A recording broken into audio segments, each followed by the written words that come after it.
like YouTube or Google literally decides whether your site and channel live or die. And I was like, yeah, it's very true. Mhm. Sad but true. I think we're live, maybe. Let's see. See if it fixed it.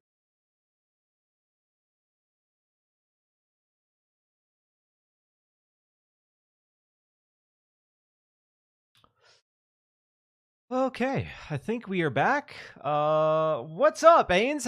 Thanks for sticking around. Hopefully we've appeased the YouTube gods. Man, Double checked all the settings on Streamlabs, double checked our internet connections. So I'm not sure if it's just a problem with YouTube. And YouTube, much as I love YouTube, has been really finicky and inconsistent for me lately, which has been frustrating. So appreciate anyone who's still here tuning in. Sorry we had to take a little break. Wanted to make sure the stream experience was good and enjoyable for the people watching. So hopefully this helped. Um, but yeah, anyway, as we were saying, Ains, before YouTube said, you know what? No, shut this stream down. Shut this. They're trying to silence the truth out here. that's what it is. Yeah. And I will not stand for it. Anyway, we were talking about Xbox Game Pass, the growth that we've seen, the metrics that Phil Spencer and Sarah Bond shared at GDC. So we've talked about Game Pass, how that's Yeah. obviously a big drive for Xbox, how that's had some great success to point to. Another key component of this conversation was indie development, and the amount of money that indie developers are making on the Xbox platform, because Xbox understands that you can't rely entirely on first party, you can't rely entirely on third party.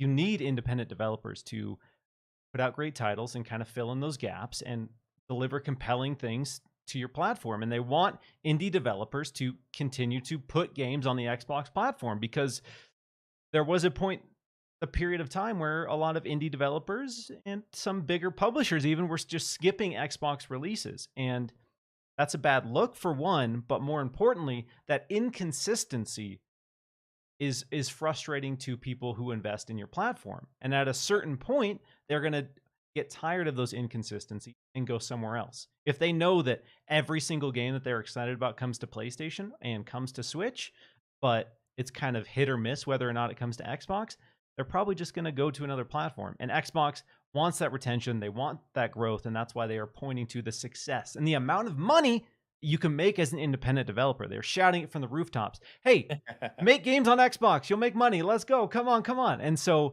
that messaging was really interesting to me. Yeah. Um, Yeah. I was just gonna say that ID at Xbox has been a phenomenon, right? For ever since they started that, and it's continued to grow. I think they announced like over 5 billion in revenue total for everything that's come through ID Xbox, which is just it's awesome. You love to see it. you love to see it. And so I want to touch on one quick thing here, because there was a situation that kind of developed this week regarding the developer Puppet Combo, who makes these really campy, hyper low budget PS1 era inspired horror games. And recently they had their first one come to Xbox, and you can play Murder House on Xbox. And then they revealed that Nun Massacre this week was coming to PlayStation 4, Nintendo Switch. And people in this comment thread were like, "Yo, where's the Xbox version?" And so this developer said, "Hey, I tried, sad face." And so I saw that and I was like, Mm. "Hey, I cover Xbox stuff. Can you provide some more context here?" And I reached out to that developer privately via DMs as well, trying to get more details on what that meant when they say they tried. And unfortunately, they can't share the specific details. So I'm not going to do any official investigative reporting on it, because I don't have an official statement. But this developer said that they did everything they could to be part of the Xbox ID at Xbox program to no success.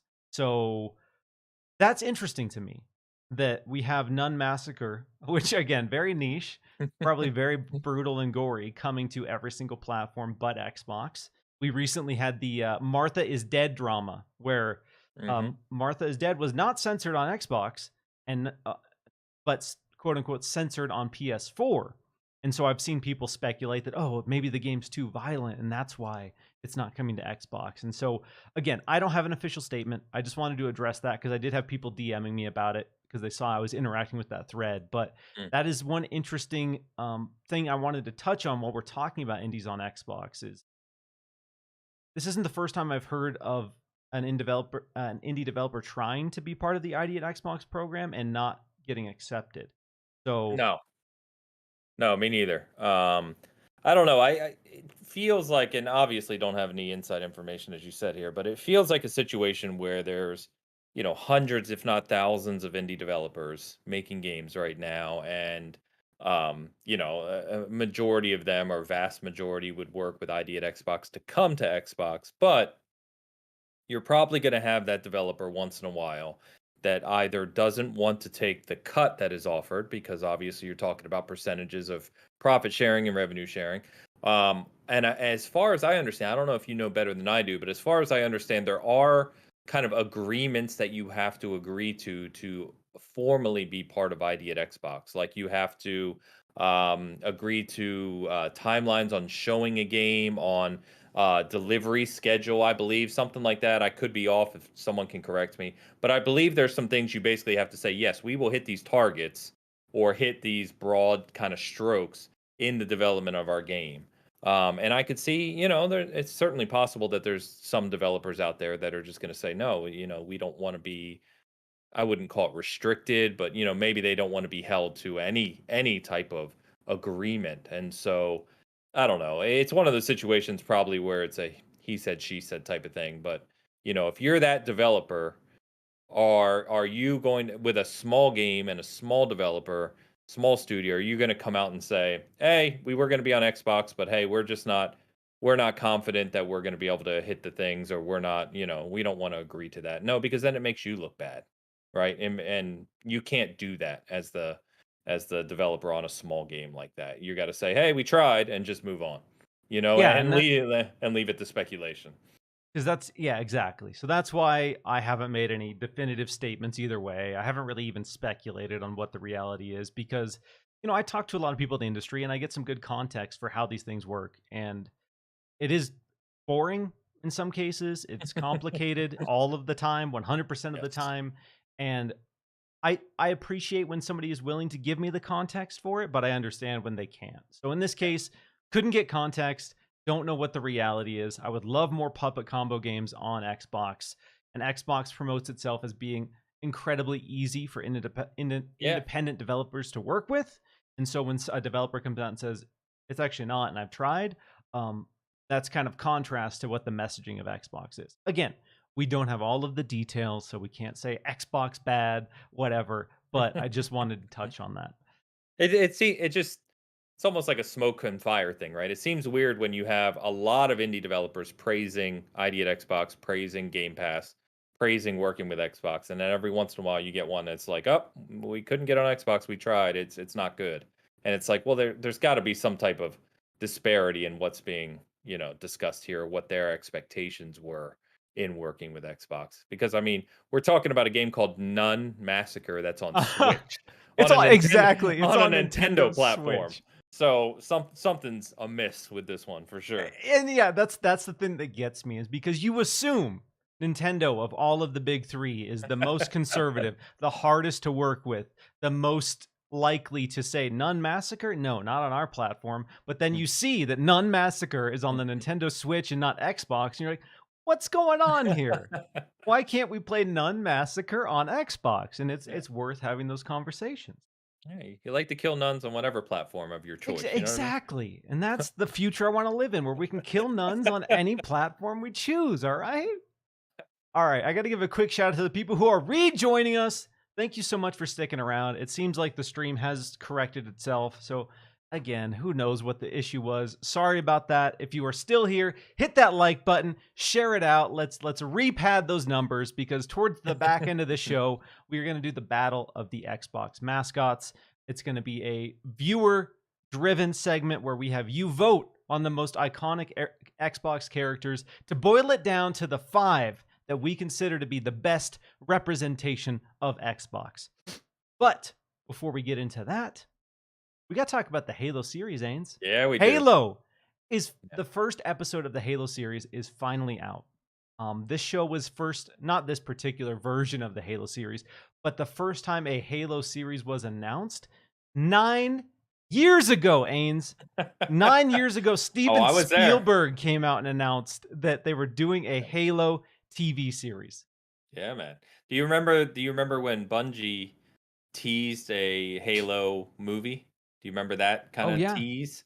It was awesome. And ever since then, I've wanted something like this. So yeah, I followed it, as you can imagine, being, as diehard about Halo as I am. I have followed this every step of the way, and I've watched the first episode twice. I watched it by myself, then watched it with my wife. And I'm curious to hear what you think, because obviously opinions seem mixed. Some people Uh-huh. really like it, some people didn't like it. Now I'm trying to figure out, as I talk to kind of the people I know in the Halo community that are diehard Halo people, right, that play it every day, etc.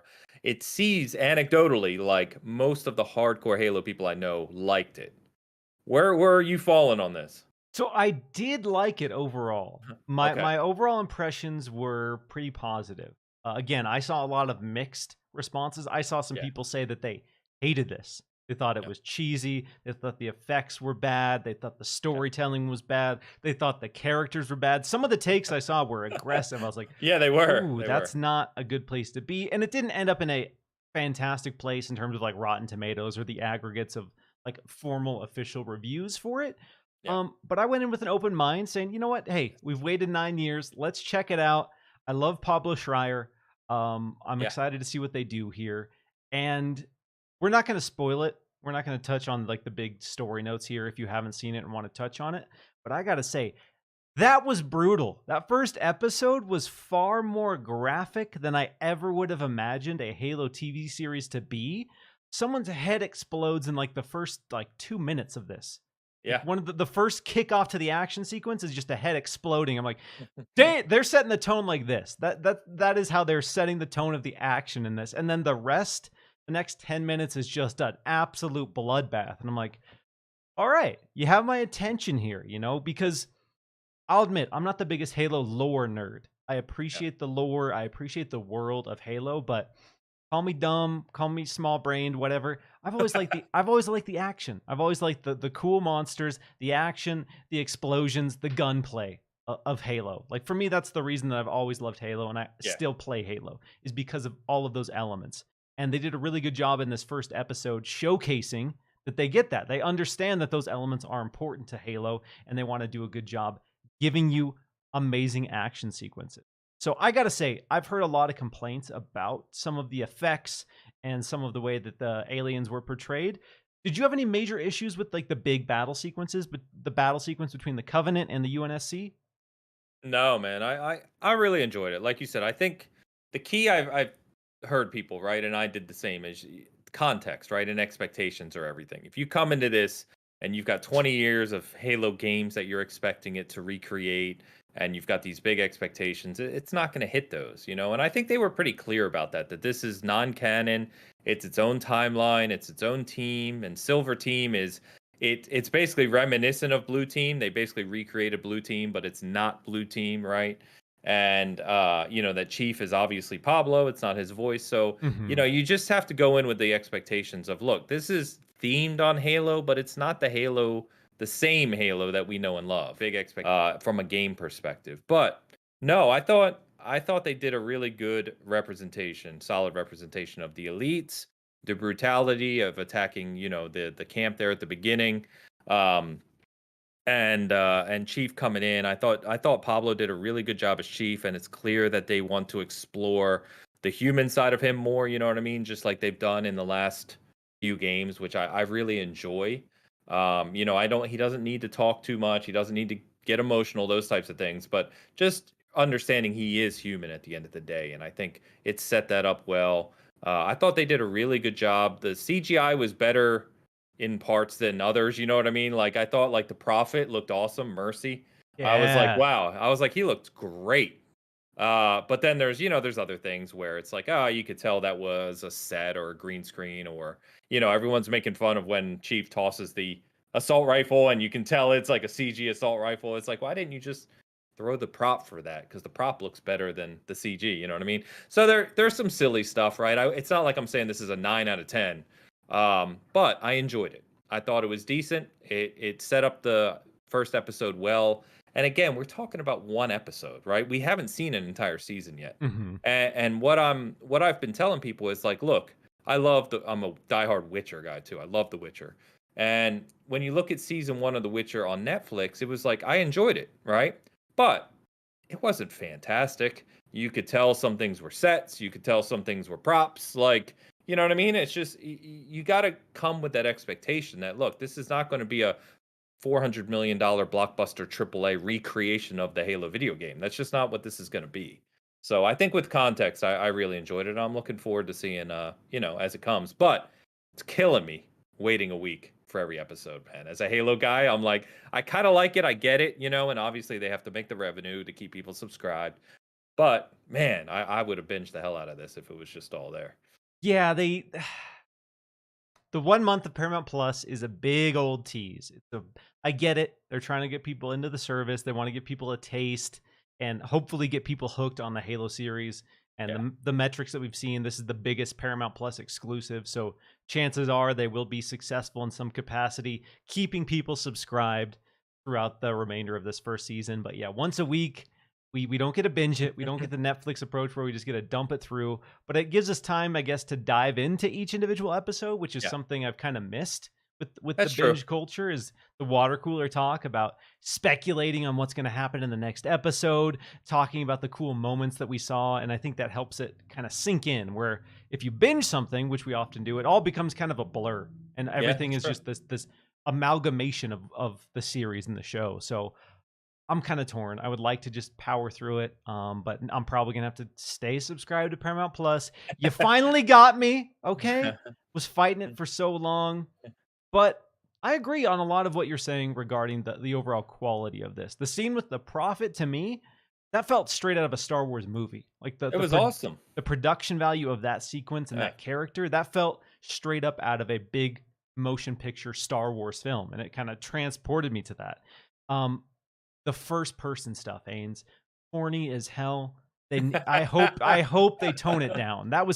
It was dumb and corny in the Doom movie back in like 2005. It's dumb and corny here. We get it. This was a first person shooter. This was a first person video game. Cool, we get it. Don't ever do it again. Please. The sequences where Master Chief is in first person shooting the Covenant. Cringe, dude. Such big, terrible cringe. And that was so jarring compared to the production and set pieces of everything else. And again, I get it. They want you to know that they know this is a video game. We love the video games. We get that you love the video games. Here's a fun nod to the video games, but if that continues, I will be so upset because wow, it was so ham-fisted and so unnatural. Am I the only one that feels that way, or are we all No, on the same page there? I've seen other people say it. I wasn't as offended as you were. Okay. But I think I think it's better if they do some of the exploratory stuff. If you want to do first person, make it when he's like in the cave and like scanning stuff. You know Yes. what I mean? Like use the visor, from the Mjolnir armor, of course. Use that stuff, but for the battle scenes, I agree. Like there's so many better perspectives you can give of Chief and the Spartans from a combat scenario, which they did a good job of in the first battle, like you said. Stick with that. You Yes. don't need to try and recreate, first person shooting and stuff because it never looks right. It never looks No, right. no, no, no, no, no. So, So and that's what made it frustrating because the props are excellent, the guns look great, the vehicles look great. I even thought like the Covenant forces looked great. I know a lot of people I had some liked it. criticism of that. I thought they looked good. Yeah, I The thought they looked good too. having the plasma weapon and the plasma sword, especially the way that those were used to kind of show that they are powerful and these are weapons you should fear, which as Halo fans, nobody fears the plasma pistol. Come on, dude. Like, and then just seeing one of the Spartans pick it up and just melt the top half of a Covenant with it, you're like, okay, yeah, that would be scary. That would be a Yeah, scary place to be. And I think they did a really good job setting the tone of the Covenant in this first episode, saying you should be afraid of them. These are why the yeah. humans are afraid of them.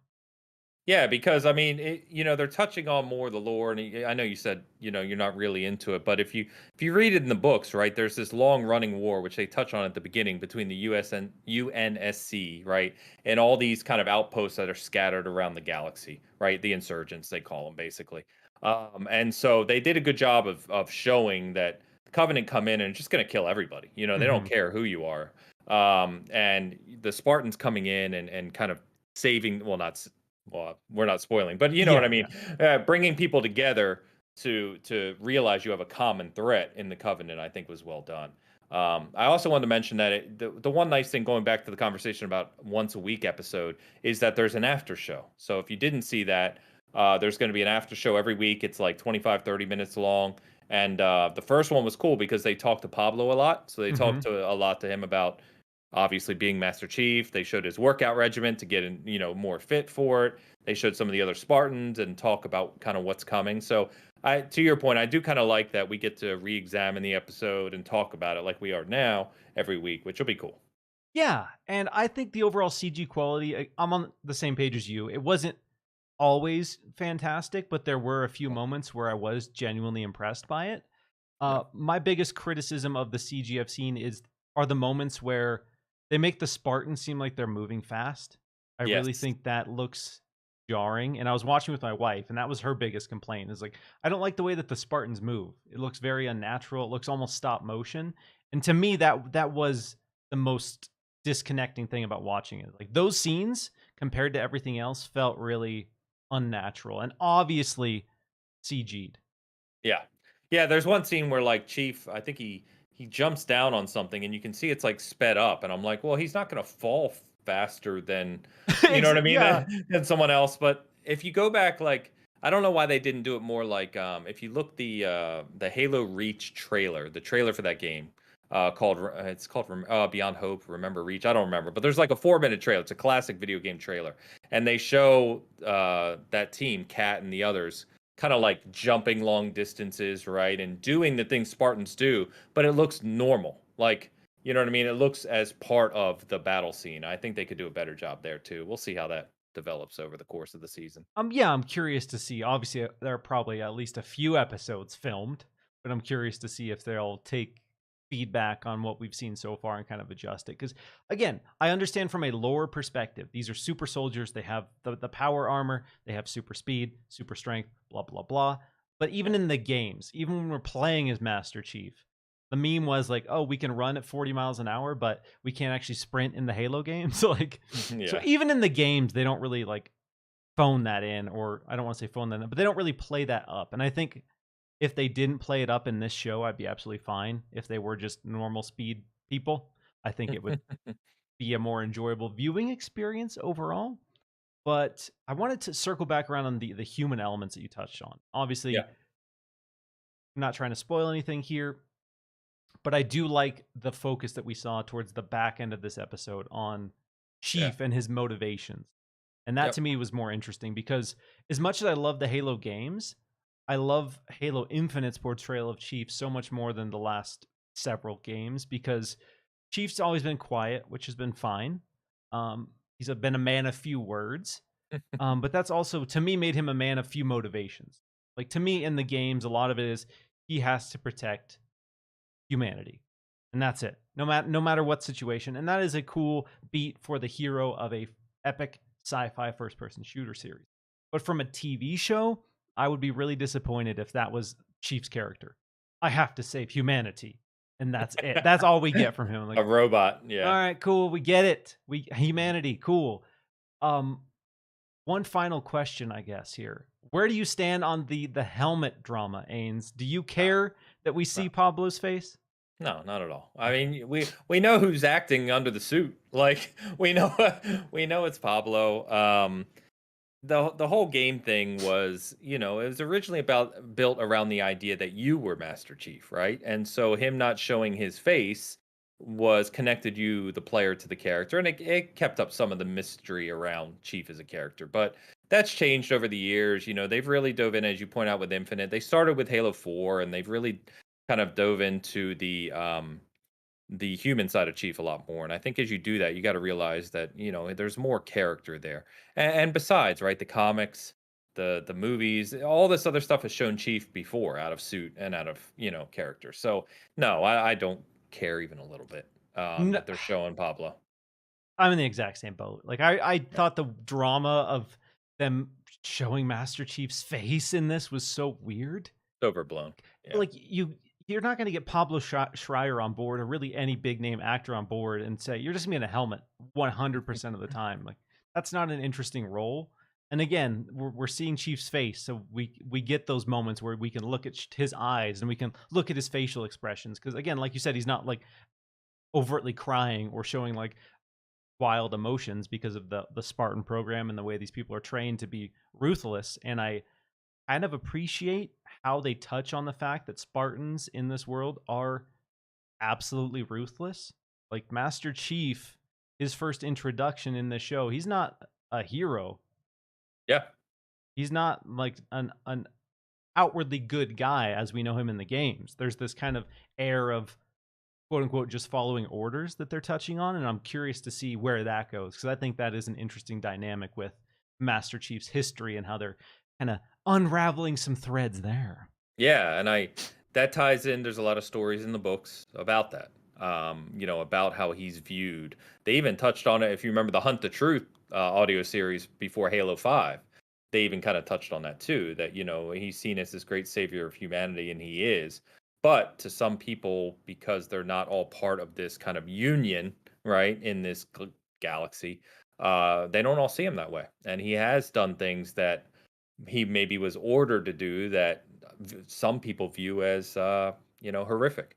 So I really like that. I also really liked one other thing I really liked is they showed Halsey. I think is fantastic. Yes, She I agree. really touches on what Halsey is supposed to be, a genius who has orders. She's not in charge, but she kind of walks that line of doing what she wants to do and knowing that the Spartans are hers, period, and that the Spartans will listen to her, and that the Spartans come above all else. Even like the not Keys, but the other commander, and I forget her name now. But you could see, that Miranda, or no, not Miranda Keys. Oh not no, no, not oh, the like main, the the main main person. the main Okay. leader that's in wherever they are in this location.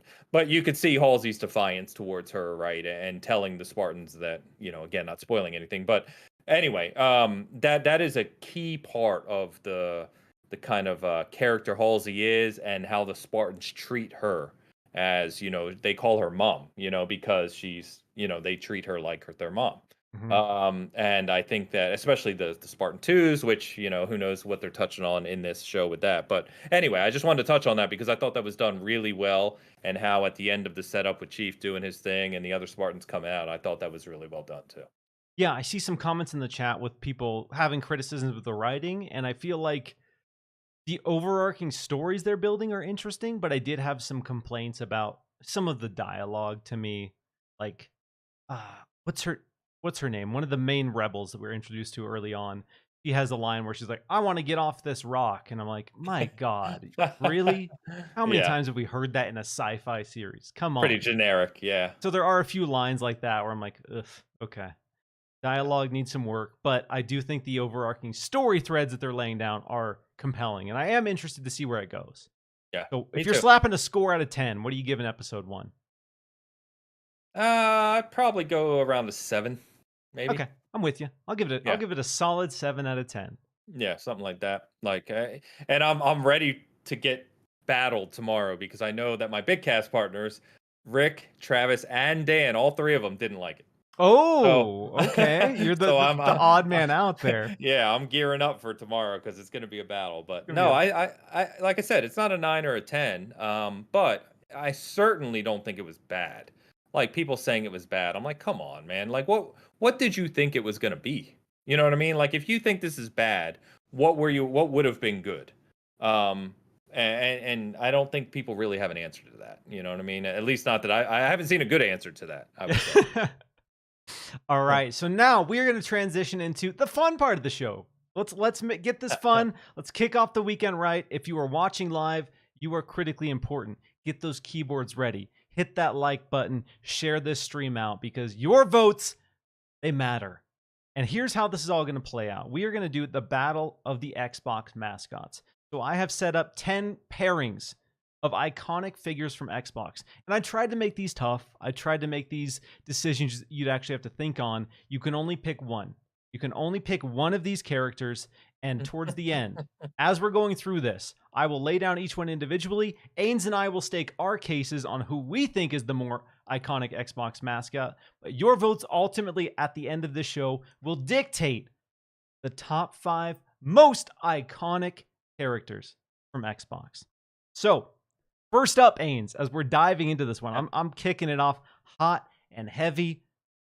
Master Chief versus Marcus Phoenix. Yeah, I played the 5th. Not doing this. I'm out. Nope. Sorry, you don't have an option here. You don't have an option. You're doing it. All right. No, it's Chief. Come on, it's Chief all day. I love Gears. It's my second favorite franchise behind Halo. I have literally in my gym. I have the Marcus Phoenix standee on one side and Master Chief standee on the other. I love Marcus to death. But if you're talking about Xbox, you're talking about mascots, you're talking about iconic characters, Chief is and always will be number 1. Period. There's no debate to even be had here. So yeah, it's a tough one. It is like obviously Master Chief is synonymous with Xbox. Halo Combat Evolved launching with the original Xbox, such a transformative and some would argue a Xbox game might not even be here. Yeah. Without Halo. Some would argue that, yeah, without that particular release, that there would be no future for Xbox. And so I understand that. I'm gonna play devil's advocate here. I'm gonna say Marcus Phoenix. All right. As much as I love Master Chief, don't get me wrong. I do love Master Chief. I do love Halo. Halo Combat Evolved. Transformative game for me.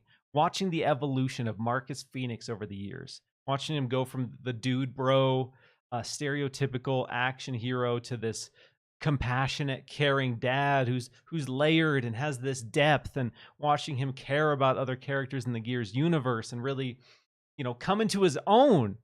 I would argue that Marcus Phoenix is a better character than Master Chief. Oof. More iconic? That's tough. I can see the argument. I can see it. Doesn't mean I agree with it, but I can see it. I like old Marcus. I love Marcus in Gears 4 and Gears 5. I think, to your point, he's a better character now than he's ever been. Yeah. And I know people have other complaints about the new characters in 4 and 5. We won't get into those. But Marcus himself is awesome. And I have no disagreements about his character arc and just how good of a character he is in those games. But you put him in an impossible scenario. Yeah, I know. Yeah, he can't win this. Yeah, he's probably definitely not going to win. So I'll give that another couple seconds before we can wrap that up here. But yeah, 2 iconic figures from Xbox. Let's see where the community stands on Marcus Phoenix versus Master Chief in 3, 2, 1. And Master Chief wins at like 81%. I was going to say, yeah, if it's not like 4 or 5 to 1, I'll be shocked. Okay, well, there we go. That's the first one. Next up, next poll here as we're diving through iconic Xbox mascots. Senua from the Hellblade series versus Joanna Dark. Where do you stand there between those 2 iconic Xbox characters? Yeah, man. This one, see, the rest of these are definitely better conversations. So. Yeah, Master Chief, that's the obvious one, I feel like, you can't, Master Chief's not even real, and I would fight for him. You know what I mean? Like, that's how much he means to me. So I'm gonna go Senua on this one. Okay. I'm going Senua because I think Joanna Dark, Perfect Dark was a phenomenon at its release because it followed up GoldenEye, right? It was kind of really interesting from a first-person shooter space at the time. Even it wasn't even Xbox at the time, right? But Joanna Dark, from an Xbox perspective, hasn't done anything. The 360, Perfect Dark 0? Come on, that wasn't a banger to you? Come on, Katanas, it wasn't, dude. You Had, know it had wasn't. tanks and katanas. What else do you need in the mid 2000s? Do you remember how they marketed that game and talked about it being the Halo for the 360 launch? Do you remember that? I do, and that was a big mistake. That was a Yes. big mistake. And me and my friends loaded it up and we played. I played quite a bit of that multiplayer, but come on, it had some merits, but it wasn't great. And since then, who knows what the next Perfect Dark's going to be? I hope it's fantastic, right? But there really hasn't been anything. Whereas Senua, Hellblade 1 is an incredible game, as made by a small team of people, but she's become iconic, right? The character herself has become iconic, and as the more we see of Hellblade 2, especially recently, I mean, she just looks absolutely incredible. I love the darkness. I love her kind of the passion behind her, right? The fire in her. So I could talk for a while. I'll stop now, but I'm going Senua on this one. Senua, I'm with you on this one. Again, no shade to Joanna Dark. I know Joanna Dark is iconic. People love Perfect Dark as a franchise. People are incredibly excited about the new Perfect Dark entry. I like Joanna Dark. I think Joanna Dark is an interesting character. I am hoping that with this new entry that she becomes a character that Yeah, I connect me with too. more. Me too. But Senua, the way that they have developed her, and what's really interesting about Senua is this is probably the first mainstay, like main video game character that we've seen now in a AAA space that has, you know, mental illness as a defining part of their attributes and a defining part of their story, and the way that Ninja Theory has handled that sensitive issue, and an issue that's hard to touch on, and a lot of people touch on it with zero tact, zero care, and just load it with stereotypes. It's fascinating to have a compelling character that you can empathize with, um, who's going through this issue within their own mind that they have no control of, and how that's incorporated into the gameplay mechanics. And what we've seen with Hellblade 2 just seems to expand on that. I'm really interested to see where they take that and how that evolves in the story, because for me that's incredibly important, is being able to have those harder conversations and touch on serious issues in a way that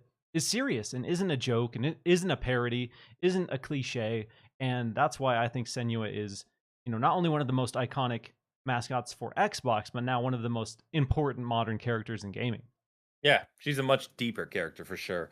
And to your point, like if the new Perfect Dark comes out and Joanna Dark is not looked at as kind of like a new mascot level character for Xbox, they've failed to some degree, in my opinion. But Joanna Dark has the potential to be an iconic character for Xbox. I really hope they do her justice. I agree. All right, so we are going to end this poll. Get your final votes in. 3, 2, 1. Senua at 62% over Closer. Joanna Dark. There we go. We're getting a little closer. We're getting a little closer here. So right now we have Oh, this Master next one. Chief and This next Senua. one. All right. Here's a fun one. This is going to be for all you legacy gamers out there. I'm really curious to see where the community stands with this next particular matchup. All right, Ains, where do you stand between Banjo-Kazooie and Conquer? Yes. Two classics here. And if anyone watches me or knows me and watches my content, I am a Banjo stan all day. I stand firmly that Banjo-Kazooie is a better game than Mario 64. I will fight anyone to the death on that. And can have that battle. And Banjo-Kazooie, the original two games, are some A of the bold best. claim, but Yeah. dial it back, maybe some. But some of the best 3D platformers ever made. They are absolutely incredible, incredible games when Rare was kind of at its prime in that age. Nuts and Bolts a little different, but Conquer, another fantastic game. I actually still have my original N64 copies of both Conquer and Banjo sitting right back there. And I think Conquer obviously got more notoriety for being more of a mature character, right? He's got the dirty jokes and the humor and stuff, which is awesome. So I love Conquer as well. But if you're putting them up against Banjo in terms of like 3D platforming mascots, Banjo is one of my favorite all time. Kazooie, Banjo and Kazooie are really two characters, but I think the combo of them is just fantastic. The games are better, and yeah, I've got to go Banjo. Banjo. All right. I will agree. I meme on Clobril a lot because he's obviously the most iconic, infamous Yeah. Conquer stan in the Xbox community. And every chance I get, I poke him a little bit because I don't care about Conquer. Like, not to throw shade at anyone who likes Conquer. I never cared about it. Even when I was a kid playing it and seeing like the giant turd, I was like, okay. All right. Even for me, Very even in as a your face. 10-year-old, this is a little juvenile, all right? But no, I get why Conker's beloved.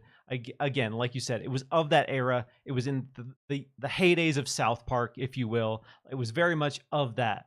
Um, but I don't. This isn't a popular take, and I'm sorry. I'm sorry to say it. I don't really care about Banjo either. Damn I it. I again, I liked the Banjo games on 64. I played them again on 360. I don't have any strong opinions on Banjo. I just don't love Banjo. And I want a new Banjo game for all the people who love Banjo because I see the Banjo love in the community. I see people scream about how they want a new Banjo. I hear people like you talk about, again, this is outlandish, but say that Banjo is better than Super Mario 64. I'll have that debate anytime. Not today. Another time, maybe. But I see it. I get the love. I feel the love, and that's why I want to see, a new and improved Banjo drop in this day and age. I'm one of the people who thought that Nuts and Bolts was actually pretty dope. Like that was probably It is a good game. It's just different. it's my favorite Banjo. So But I'm did you play Banjo like at release on N64? yes, yes, Okay. Hmm. and I remember thinking like this ain't Super Mario 64. That's Damn for it. sure. You're That's killing for me. sure. So yes, I will go with Banjo for the sake of the fans and because, it's the lesser of two evils for me. Dude, I was a Kickstarter backer of Ukulele. I have signed ukulele stuff from that team. Like, I need Banjo back properly, man. Come on. Come Come on. on. All right. Well, let's see what the community thinks about this, Ains. So let's reveal our winner in 3, 2, 1. Banjo-Kazooie taking the spot at 64% of the votes. All right, so All our right. 3 right now, we have Master Chief, we have Senua, we have Banjo-Kazooie. We All got we right. got we got a good audience today. We Smart got guys out yeah, there. people of taste and That's culture right. outside of Culture. me. I probably lost some cred for saying the band. I don't care about Banjo and Nuts and Bolts is my favorite, but you know what? That's my truth. I'm speaking my truth here. All right, next up, this is another cool throwback, and a lot of people don't necessarily associate this with Xbox nowadays, but where do you stand between Jago versus Fulgore of Oof. Killer Instinct? Yeah, this is an interesting one. I don't think anyone, well, maybe some Killer Instinct fans debate this, but this one's hard for me because I feel like you were the last one. I don't really care either way. Oh, dang, you Uh, don't care either way? no, you know what? I'm gonna be different. I think Jago is probably the more notorious one, the more iconic one, the one that stands out more. I'm gonna say Fulgore because I don't want to just go 100% on these polls. You know what I mean? I'm gonna mix it up a little bit. So Mix it I up. I think Fulgore was. I will say when you play Killer Instinct in the arcade when it first released, and you got the hyper combos, and people were kind of blown away at this new style of fighting game. Fulgore was one of the characters that really stood out, right? Like he was the one that became one of the key characters that people would play that game for. So I'm going Fulgore, man. Let's stick with it. Fulgore. You know what? I'm with you. I would say that with the modern Killer Instinct, they've leaned more into Jago Yes. as with the newer versions, but that iconic black cart on Super Nintendo back in the day with Mhm. Fulgore and his edgy blades, it was Yeah, man. so perfectly just reminiscent of that era. And Fulgore to me, it's a shame that the way Killer Instinct's legacy kind of played out, and there was all these lulls that happened. But Killer Instinct and its characters had this potential to be this like long running, long staying fighting franchise, and it just didn't get that. Fulgore No. was as ridiculous and absurd as Fulgore is. That is such a cool video game's video game character. Fulgore is all in on ridiculousness, and for that reason, Fulgore over Jago all day, every He's day. cooler and more unique. Yeah, I agree with you. Yeah, I agree with you. And he's that's where like Killer Instinct needs to live, right? Like that's how they stand out as being different. So yeah. yeah, it was like Predator meets the Yeah, Terminator. It just pretty come much. on now. Come on now. Don't Yeah. tell me that's not hype. All right, let's see where the community stands here. Oh, this was actually a little bit closer. All Get right. those votes in 3, 2, 1. What do we got? Jago squeaking by at 54%. One vote. You and I are in the minority here with the full gore. All right. Man, I didn't expect that one. That's interesting. Like I said, 56-43. modern players, Jago's definitely the more standout iconic Yeah. figure as your poor man's Ryu. All right, next up here. This is an interesting one, and I'm really curious to see where the community stands. Where do you stand with Frank West from Dead Rising and BJ from Wolfenstein? Oh, oh. Little curveball here. Yeah, that's definitely a curveball.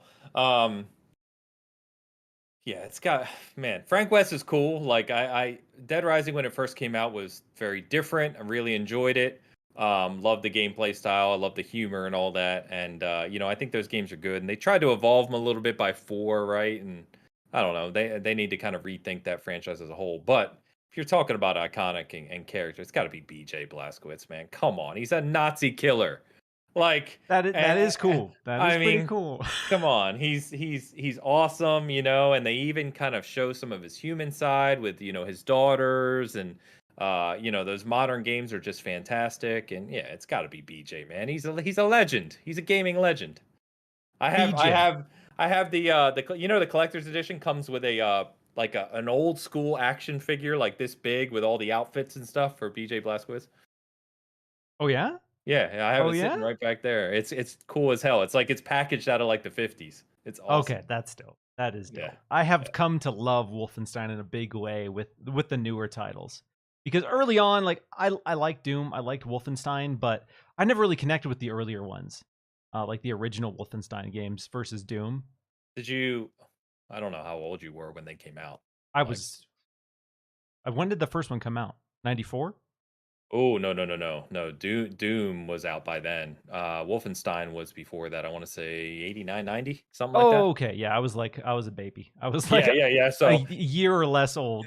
So so Wolfenstein was so unique when it first came out. This is a true story, right? I used to have a 3.5-inch floppy disk of it, the old floppy disk, 3.5-inch that I would carry in my backpack at school. And whenever I could get to a classroom that had a computer, I taught myself DOS just enough to be able to launch the game. So that if, I could sneak into a room or if I was done with art class, I would put the disk in, go into DOS, launch it, and I'd just sit there and play Wolfenstein. It was like, that was completely new when that came out. oof. Ooh, love hearing that. That is a beautiful story. I'm gonna go Frank West. All right. Frank West, Dead Rising was the reason I bought a 360. The first time I played Dead Rising absolutely floored me. I couldn't believe the number of zombies they put on the screen. I couldn't believe the freedom they allowed you to have with all of the random crap you could find around the mall and combining weapons and just murdering everyone. It was like a hyper campy version of Dawn of the Dead, and I just loved it. Frank West is an idiot. He's a bumbling doofus, but also there's something just so endearing about his character in that world. Like his terrible one-liners. He is very much of campy horror. And again, as someone That's who true. loves campy horror, they played that up so well in Dead Rising and with Frank West. And then to see his kind of devolution, if you will, into like the super scummy reporter guy. Like I really liked that arc, and they made him unlikable in a lot of ways, Mm, but I was still fascinated with this character. Didn't really care for Frank West in Dead Rising 4, gotta say. right. They Yeah. changed his character a lot. They made him kind of like I don't know, like a Jack Bauer-esque character for whatever reason. They thought that was the way to evolve him and introduce him to a new audience, but no. Give me dumb Frank West all day, every day. By Casting the that way, vote. Dark Travesty points out correctly, which was Wolfenstein was way back in the 80s. It was Wolfenstein 3D, which really set the first person Okay. shooter ablaze, right? Wolfenstein led to Doom and obviously on and on. But Wolfenstein 3D was 92. So I was 13. And yeah, I was in junior high school just trying to find a way to play that game more, man. Yeah, I see somebody in this here that says, but doesn't Capcom own Dead Rising? Yes, but Dead Rising historically has been an Xbox exclusive franchise. These again, just Mascots, not necessarily saying that Xbox owns all of these IP. Even though they need to bring back Dead Rising this instant. All right, let's see where the community stands, and I think I know where the community. They need to do a proper reboot, right? Just call it Dead Rising, start over. Yeah, just fresh reboot. Let's go. Yeah. All right, Frank West versus BJ from Wolfenstein. 74% of people think it's BJ. Okay, well, then forget me, huh, guys? when you put a reporter up against a Nazi killer, you're probably gonna lose. Man. Probably gonna kill. I get it. BJ is dope. The new BJ's BJ is amazing. All right, this was a tough one for me personally. It was a really tough one for me. So I want to see where you stand on Ori versus Cuphead.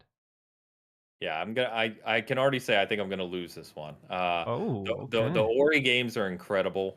I can't say enough positives about them. They are so well done, and I think that some of the emotion that is shown, especially in Will of the Wisp, was maybe actually even surprised some people. It's just really, really well done. That said, if you know me well enough, I'm a Cuphead fanatic. I am surrounded by Cuphead prints and merchandise, and I've talked to Studio MDHR, and I just love the game. I've 100%ed it twice over. It's just one of my favorite modern takes on a shmup, a shoot 'em up.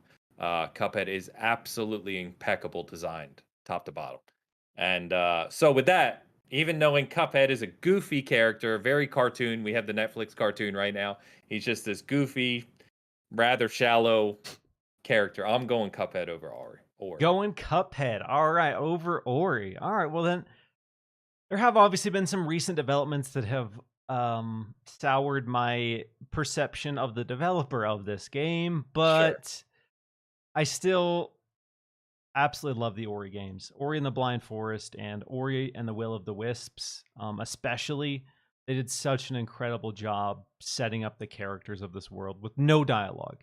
All of the interactions are done just through animation, through mild sounds, little squeaks, and there was just something so compelling and beautiful about the character dynamic of Ori and all of the characters you interacted with in that world. And it was, it's one of those experiences to me that I'll never forget. It's such a special game in so many ways, and that world is such a special world.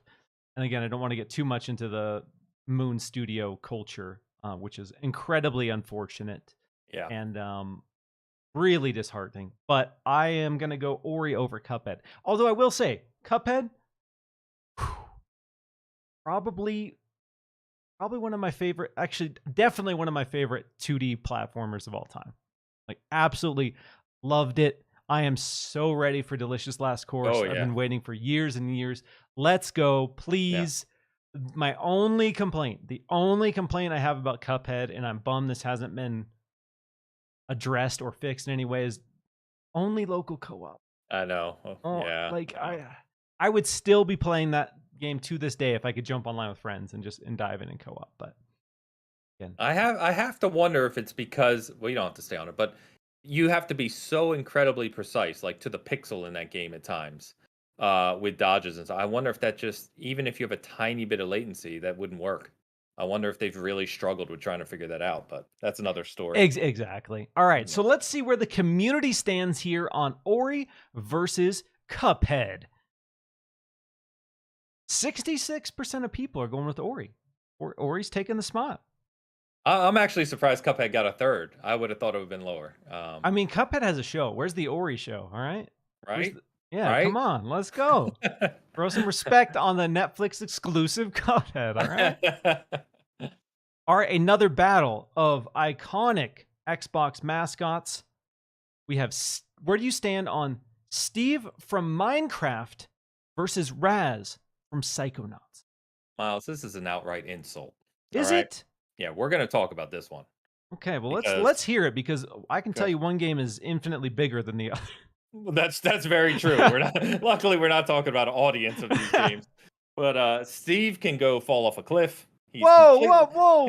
Minecraft slander? What's happening here? No, I love Minecraft. I love Minecraft. Okay. But as a character, I mean, come on. come on. Steve can fall in a mine somewhere in the lava pit.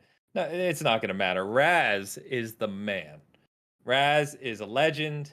Psychonauts 1, one of the greatest 3D platformers ever made. Psychonauts 2 improved upon it nearly in every facet.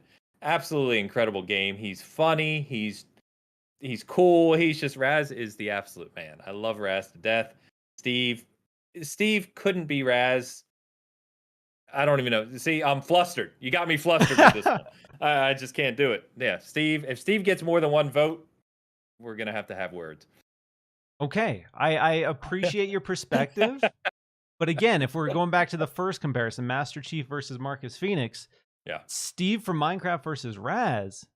People know Steve's face. You may not like his dumb blocky face, but Oh, Steve's more iconic without a single thread of a doubt. people know Steve's Yeah. face, and I would agree that Raz is, from a writing perspective, a better character because Raz actually has writing and actually has character, and Steve is just a body in this blocky world. But I'm gonna speak for all the youth out there, all the young lads. I'm going Steve. If I'm picking between these two, as much as Psychonauts is incredible, I know you love Psychonauts, Yeah, but I'm out, man. I gotta end the show. I'll talk to you later. It's okay, been fun. all right. So I'm hitting you with the hard truths. You hit me with the hard truths with Master Chief, hitting you with the hard truths here. All right, Steve, 100% of the time, and I think Steve will get more than one vote. Let's see where the community stands on Steve versus Raz. Yeah. Yodani said Minecraft stands are gonna dox me. All right, the community. Let's see here. Oh, people might be on your side here. It looks like 75% of people going with Raz. Good community out there. 75% going with Raz. All right, Raz over Steve. There's an 8-year-old out there crying. I hope you're happy, Ains. I hope you're happy. Go play Minecraft. You'll be fine. All right, next up. This is an interesting one. And as I was going through, I was trying to think of mascots that really represent, not only the past, but the future of Xbox. So this is one I think that, is an interesting one out of recent characters. Where do you stand between Pavardi of the Outer Worlds and Kate Diaz of Gears of War? This one hurts, man. Yeah, this is an interesting. This was a hard one for me. They're both characters I love. Yes. Yeah, I know Kate. Kate gets some flack because she now has to be the face of Gears, or has become the face of Gears, and how do you step into that? You know what I mean? It's like trying to be Locke in Halo. Like, you're not replacing Master Chief. It's never gonna happen. So that's a tough gig for Kate, but I really liked where they've gone with Kate. I really liked her story arc so far, especially in 5. I really enjoyed that, and I'm a big Gears fan, as I said. But Pavardi was such a cool character in Outer Worlds. I mean, she just had some great missions, some great dialogue. That game is just brilliantly written. And knowing that Outer Worlds 2 is coming, obviously bigger budget now under Xbox umbrella, et cetera, I have to imagine they're going to lean into Pavardi more, because she became kind of this representative character of Outer Worlds, right? And I know Obsidian recognizes that. But we're not doing what ifs. We're not doing what ifs. Yeah, so Pavardi, as cool as she was in Outer Worlds, she still has, if you just go to the random person and say Pavardi, obviously we know who she is. But I think at this moment in time, and we'll see what happens with Gear 6, of course, but this moment in time, it's got to be Kate.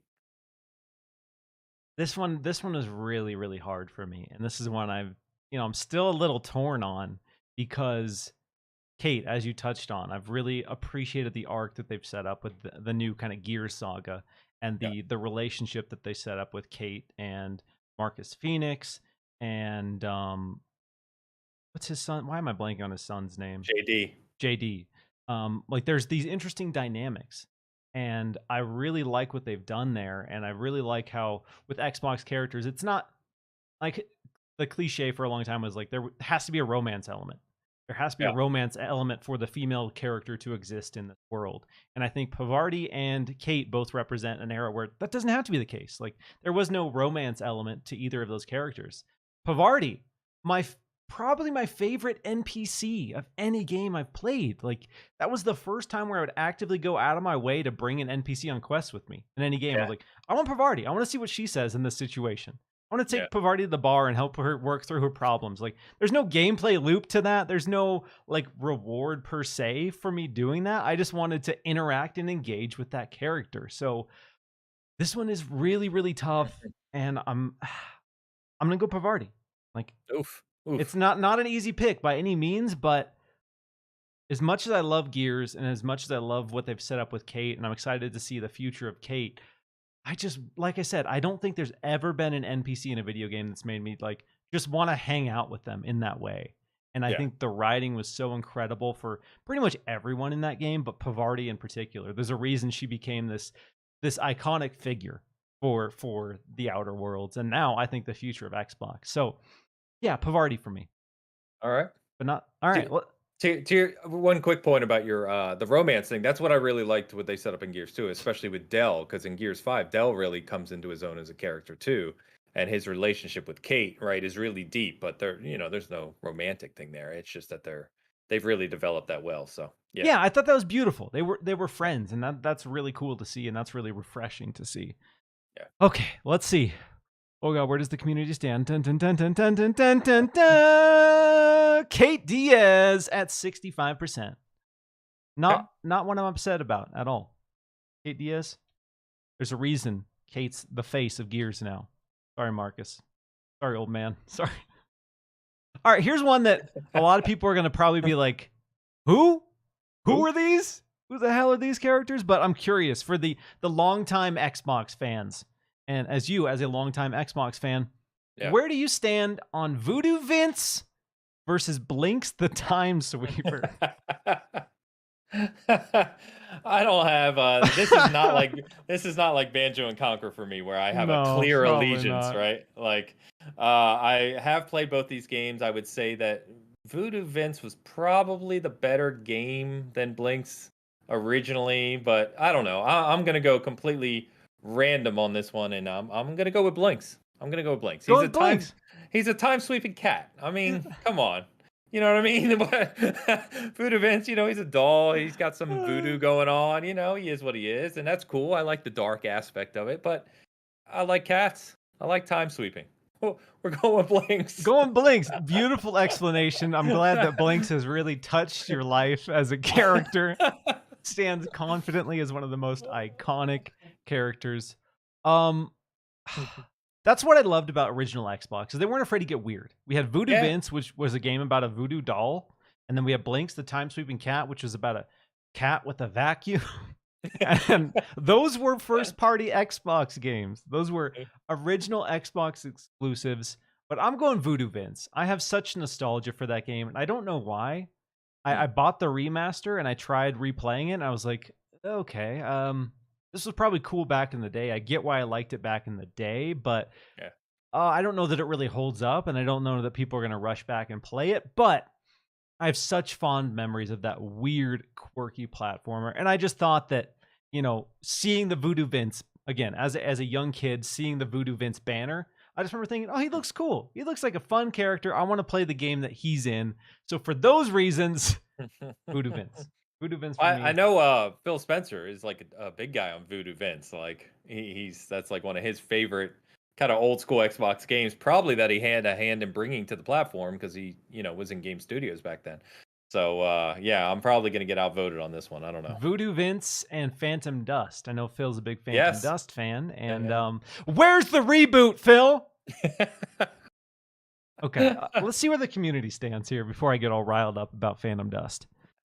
Blinks versus Voodoo Vince. Oh dang, dude, you're in the majority here. Blinks, Blink. the time sweeping cat at 59% of the Telling you. votes here. Okay. You got a time sweeping cat. What are you gonna do? All right. Last one of our initial 10 here. Doomslayer versus Vault Dweller from Fallout.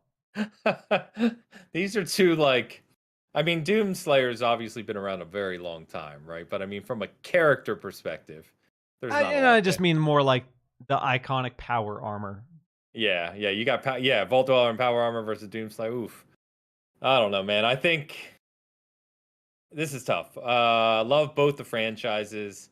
I think that Fallout has, the Fallout guy in general, right, has become incredibly iconic across all of gaming, right? Yeah, I mean, he's just you can put that in front of anyone in games, they know what it is basically. If they're over, 20 years old, 15 years old. But Doomslayer, man, Doom is a formidable a formative is what I'm trying to say.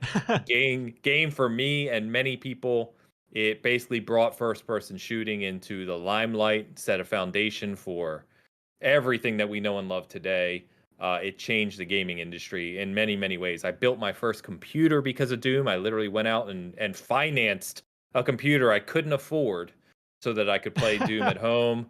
And Uh, Doomslayer has been there the whole way. Obviously, he's evolved a ton over the years in the modern games. The two new Doom games have kind of made him a little more iconic as a character with his armor and weapons, sword from Doom Eternal and all that. So I'm going Doomslayer on this one. I just think that he's more meaningful to me personally. okay. Doomslayer, I'm with you. Doomslayer's badass. Doomslayer kicks ass. Doomslayer slays demons. It doesn't get cooler than that. Again, very similar to Master Chief in from an aesthetic perspective, like Yeah. these two beefy dudes in armor, but Doomslayer has a different vibe. Doomslayer is a way more heavy metal and is a huge fan of heavy metal. Gotta throw some love to Doomslayer. That original soundtrack, which blatantly rips off Metallica, blatantly rips off Alice in Chains, like blatantly rips off all of these amazing kick-ass rock bands. Doomslayer, baby, all day, every day. Love Fallout. No disrespect to Fallout fans, but Doomslayer, what a stud. What an Yeah, absolute stud. he's a beast. But I Uh, just want to put out there that I've seen this slander on Twitter sometimes saying Doomslayer would beat Chief, and we're not having that. That let's would, not go. It doesn't have yeah. to be. It doesn't have to be a versus every time. I know we're in the middle of doing the verses, but it doesn't have to be a versus every time. Come on, guys. All right, let's see where the community stands here. Yeah, it's clear. Doomslayer 78%. I think that's the biggest Oof. beatdown of the entire show so far. No, I think Chief was 80 Wait, something, wasn't it? was it? I thought it was like 72. Maybe I'm misremembering. You're Maybe I'm trying to give a skewing little the more. data to give Marcus a little more love here. It Yeah. was 50-50. It was 51-50 if I remember right between That math Master don't check Chief. out. Okay, now we're getting down to the 5 here. Well, now we can only have 5. So now this is where things get particularly difficult because we're going to take all of these ones that we voted for, these hard fought battles between these characters, and we're going to narrow it down to 5. Mm. 5. Only the 5, and it's going to make me sad because there's a possibility that Blinks maybe is one of the 5, but let's see. Let's see where the community stands here. First up, Master Chief versus Senua. Are you asking me? Yeah. Pick. Live or Chief. die, make your choice. It's Chief, man. What? But whoever you put against Chief is going to lose. I It's know Chief. it's yeah. Chief is the man. He will. I already said my spiel. I can always defend Chief, but I really am curious. As we've said, right? Senua's already kind of there from a character perspective, and if they nail Hellblade 2 as well as we think they're going to nail Hellblade 2, and it becomes this bigger IP that tens of millions of people play, Senua can really, really stand out as a character for Xbox, and I hope that happens. But she'll never be Chief. No one will ever be Chief. I see Space Dovahkiin in the chat saying this poll is rigged. It's not rigged. It's a bunch of hard decisions, and I'm sorry that this is the way the bracket is just kind of lining up here. All right, make the hard decision. Sometimes you have to, and for some people, this probably isn't that hard of a decision.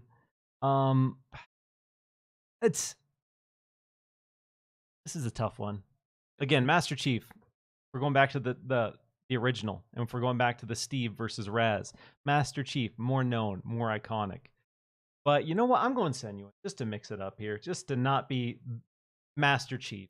As much as I love Chief, I'm excited about the future of Senua. All right, I'm excited Yeah. about that chapter and what that means for the future of the industry here. So Senua over Master Chief for me, and let's go to the community and see where they stand. Man.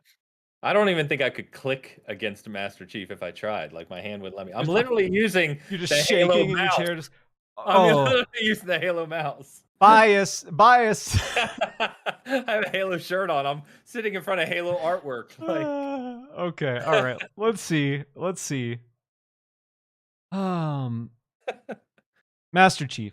Master Chief at 70 what percent? 74, 5%. A large margin for Master Chief over Senua here. Master Chief. All right, next matchup. Banjo oof. versus Jago. Where do you stand on that one? This is a joke, right? Is it two beloved Whoa. rare mascots stepping into the arena together? Come on, Yeah, dude. Banjo and Kazooie. Yes. It's Banjo, Banjo all day. I don't even have to speak on this one. This is Banjo. Clear as day. clear as day. If you guys would have voted right the first time and we had Fulgore win, I would have picked Fulgore over Banjo. But now between Banjo and Jago, it's a little more interesting for me. I'll go Banjo. Just so people don't blow me It's up on Banjo. Twitter about it, and that's the only reason. Really. So, You're gonna get doxxed next. yeah, they're coming after me. They're coming after me in the chat, y'all. It's getting wild. All right, so we'll give people a couple seconds to vote here. I think this one is not going to be Oof. that tough. I think it's Yeah. going to be an absolute oh my god, this is a I told you this was not a vote. This was over before it for started. Jago just out of sympathy. Just, ooh. All right, I'm gonna shut it. This isn't skewing in any other way. All right. According to our viewers, Banjo is more iconic by about 88% of people think Banjo is more iconic than Jago. All right. Next up, we're getting into the weeds here. All right, next matchup, we got BJ versus Ori. This one's wild. Let's see where the community stands on BJ versus Ori. What the hell? I know God. that's the flaw of brackets. Sometimes they just get wild towards the end. All right, where do you stand? BJ from Wolfenstein versus Ori from Ori and the Will of the Wisps. Man, this one's actually tough. I love platformers, right? Like some of my favorite games. I think I agree with everything you said about Ori. And how perfect, well, not perfect, but you know what I mean, how incredibly well done Will the Wisp was in particular.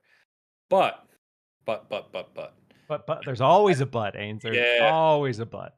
yeah, I think I got to stick with my boy BJ. He's iconic not just because of the new games, but because of the history. He has a tie to the foundation of first person shooters. And as I said earlier, and I continue to say, he's a Nazi killer, man. You know, he does it all, man. He's got a family. He's a Nazi killer. He's foundational to the gaming industry. It's got to be BJ, man. Yeah, okay. I'm sticking with Ori. Love Ori. I love that, in the world of Ori, Nazis don't exist, which is a huge plus. We don't need Nazi killers in that universe. So because of that, Ori is my pick. Fair enough. All right, give the community another couple seconds to vote here, and let's see where they all stand in 3, 2, 1. Ooh, this one's actually a little bit closer. Ori taking it though at 59%. Pretty close. Ori, all right. Two more, and we'll have our top 5. I'm really curious to see what the top 5 looks like at the end of this. All right, next matchup. Excuse me. We have Raz from Psychonauts versus Kate Diaz. Oof. Yeah, things are getting wild and weird now. Oh man, that's tough. Yeah, where are you at between? I know you love Psychonauts and I know you love Gears. So what about these two? Oh man, I mean they couldn't be further apart from characters, and yet I love them both and feel they both have an important place in Xbox Xbox's catalog of characters. Holy crap! All right, I'm gonna go with Raz. You're going with Raz, okay? Yeah, I'm gonna go with Raz because he's that type of fun-loving, I'll say Pixar-like character that can, with the success and the critical acclaim of Psychonauts 2, they can continue to build upon him, right? If they want to. And he could really become, again, kind of like we said with Senua, if they wanted to, he could really become kind of an iconic character. Kate, I feel, she's the face of Gears right now, but there's an arc there. Whereas in Psychonauts, there doesn't have to be an arc. It's a cartoon. You can just keep, you know what I mean? You can just keep making more goofy characters to go along with Raz. So I'm gonna go with Raz. This one's really tough, but I got to stick with my boy. This one is tough, but I got to go with Kate. I love Gears is such an important franchise to me, and I can't live in a world where Gears isn't represented in the top 5 Xbox mascots in some capacity here. So I got to go Kate. Kate all the way, a fantastic character, great development. Again, another character I'm excited to see kind of grow and evolve within Xbox and the future of the franchise. So Kate for me. Kate for me all the way. All right, Fair bro. enough. You ready? You ready to pull this Band-Aid off and That was see where we tough. land? That was tough. So you did Marcus wrong right out of the gate. That's what happened. Uh-huh. All right. Kate Diaz versus Raz. What does this community of heathens think? Raz. We got Raz over Kate Diaz. The blasphemy. This poll is rigged. Oh man, this community's not letting me down today, man. I've only All right, final one. Final matchup for the top 5 most iconic Xbox mascot. And y'all did this to yourself, but where do you stand on Blinks versus Doomslayer? Is that a hard pick? Is that a hard choice for you? Man, I never thought I would be on a show talking Xbox where we had to pit Doomslayer against Blinks the Time Sweeper. Nope, did not see this matchup coming. Let me tell you. Let me tell you. Yeah, I don't even know what to say on this one. I think this one explains itself. As funny as it would be to choose Blinks just for the hell of it, it's obviously our boy Doomslayer. Yeah, as much as I would love the memes of Blinks coming back, Blinks being on a modern era t-shirt for Xbox. Yeah, Doomslayer 100% of the time. Blinks, a weird mascot that should be forgotten to time, hopefully will be forgotten to time. Hopefully he can sweep himself away into obscurity. But yeah, I don't think this is going to be a tough one for the community, but I'm curious. Maybe there are a ton of diehard Blinks fans out there who want Blinks to get that representation, who want the Blinks reboot or the Blinks ground up remake.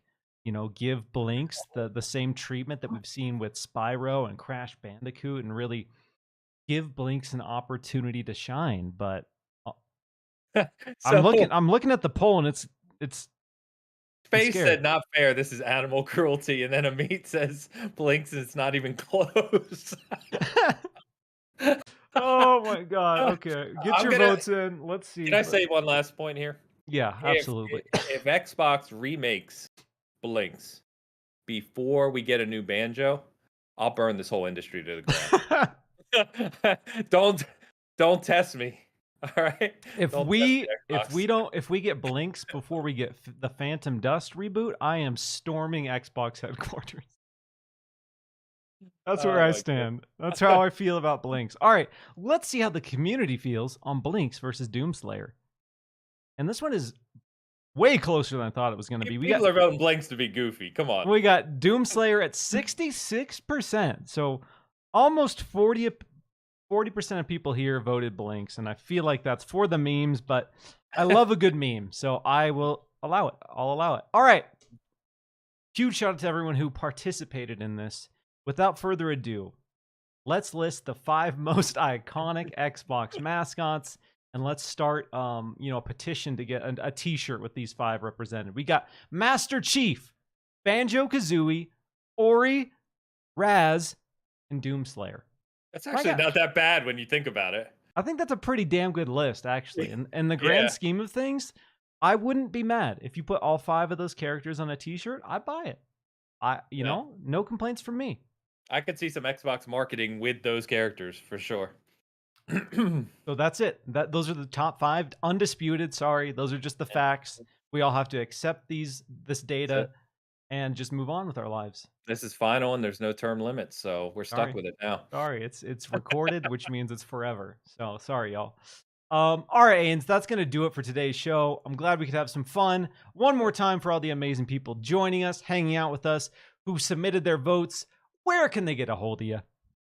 Yeah, man. Thanks so much for having me on, Miles. You know I love chatting with you, man. I love doing the show with you. And shame we had those hiccups early. It seems to be fine since. I don't know what the heck happened, but I YouTube.